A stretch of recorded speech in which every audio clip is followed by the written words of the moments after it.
let's go over how to draw Fire Godzilla, alright? Let's get started. I'm going to go over here now and I'm going to draw a straight line over here for the top of the snout. I'm going to pull up just a bit here for kind of where his eyes are. Pull out over here, kind of to the back of his head, and pulling down. Going to go over here to the front of his snout. Pull down. He's got like a flat front right there. I'm going to go over here, pulling back, down, up, right on. Line over here, which is kind of like that skin as you open, as a lizard opens his mouth, right there. And we're going to pull outward over here for the lower jaw. It's another kind of box-like shape, but aiming downward. Down over here. Up over right here, back of the jaw.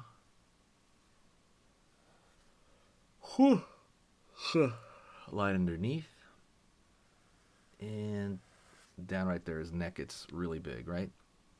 I want to start introducing the fire elements to this, and it's going to be, since we're doing black and white, obviously you can color after if you want, but it's going to be a little different, and I'm going to go over that and how different that is. Let's go here and put a couple of spikes right there, and they're going to get bigger as it goes off the page. Don't forget, there's also a drawing lesson on, there's some worksheets on a Godzilla head to kind of lays it out for you as well, step by step as well. So you can always use that worksheet with this, or you can just go download it for free. It's in the description there. So we're going to go right here and start drawing the teeth in. So far, nothing is veered off traditional, legendary Godzilla, which is the Legendary Films Godzilla. Line here in the back. May draw his tongue right there. So this is where it's going to veer off a little bit. I'm going to go over here, and I'm going to draw these little hatch marks, like for the brow. Instead of drawing a thick line, I'm drawing it's kind of hatch marks. And it has to do with the way light touches, this character. Down right there, that's kind of like going to be, normally would be like a shadow, but it's like light emanating. There's going to be like crack right here. Wiggle it around there. Trying to draw it as thin as I can. I want to draw cracks over here to show that, I'm basically, what I'm doing is I would normally make those shadows, but since they are fire emanating from within him, right, like a magma, I'm not going to make them fire. They're going to be essentially light instead of dark pieces. And I'm going to carry that all over. I'm going to go right here into the eye. See his eye in there? It's a little bit darker shape. I'm going to go over here, drawing kind of a thick line right there.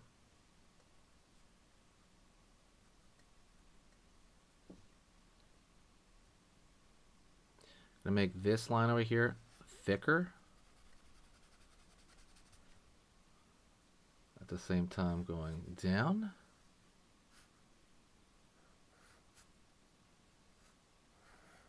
Up. Normally that would be like a single line of the scales, kind of like his gills or whatever. But instead, we're leaving that shadow lit up right there on purpose, because he's, again, the light was coming from within him. So, forgive me. Alright, I didn't sleep that great. So a line like that, which would normally be his ear, would be something like that. Right? All these singular lines are now, for our purposes, double lines. They have an inner portion to them. Except for maybe this one right here. I'll probably leave that one as is. Okay, let's look in the front of his face too. So I want to have a little bit of crackling light going on here. I mean, that's what this represents, and obviously it'll make more sense when you color it, but same thing. And you kind of have to do it all over, which is too bad.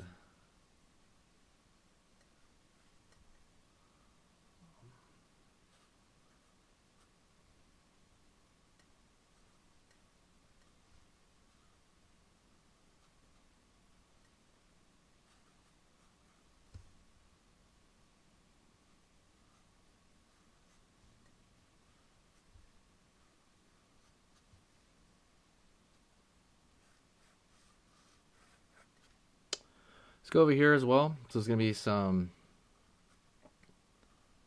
scales would have been on his back, but now they're going to be double lines, which are going to indicate, right, like something's coming through here. And if you really want to overdo it, by the way, which we totally can, but you don't really have to, is if you really want to do it, you... No, let me see. Let me wait. I was going to do something, but I'm like, let me wait if we really need that or not. Line over here.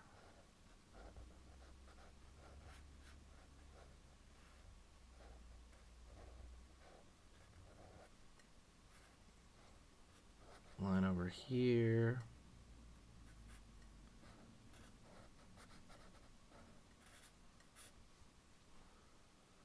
All right, we can throw some thicker lines.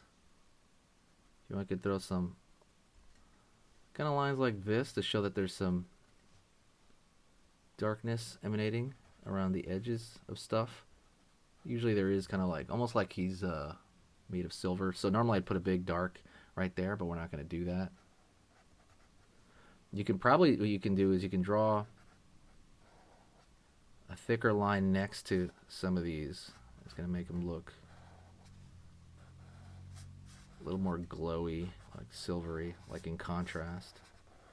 By the way, if there's another character you want to see drawn, let me know. I'd like to kind of hear ideas. Ideas are always great. Everybody here is so amazing and gives great ideas.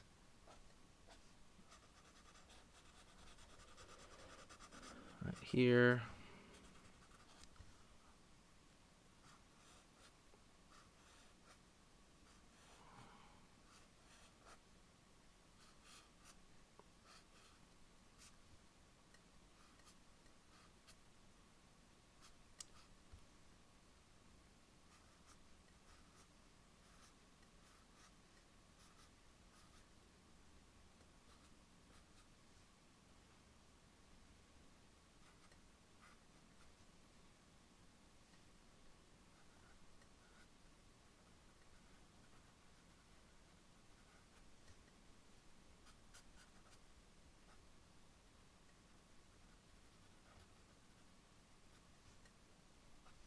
And you can probably pick different areas right here and throw darkness along, you know, you can butting up against other areas to make it look light.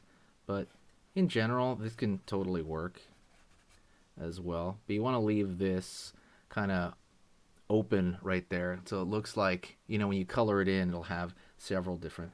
And if we really want to overdo this, this is what I'm going to do. I'm going to overdo it. You can literally throw a wiggly line right there. Kind of hit people over the head with it. There you go. I hope that was nice. Thank you so much. I will see you in the next drawing. And I want you to stay here for the next drawing lesson right now. Okay, so that was amazing. You finished this lesson, but keep it going. Keep the art practice going by clicking this video right here. It's going to be within the same theme, and you want to keep it rolling to get better and better and better and get that art flow going. So click right here.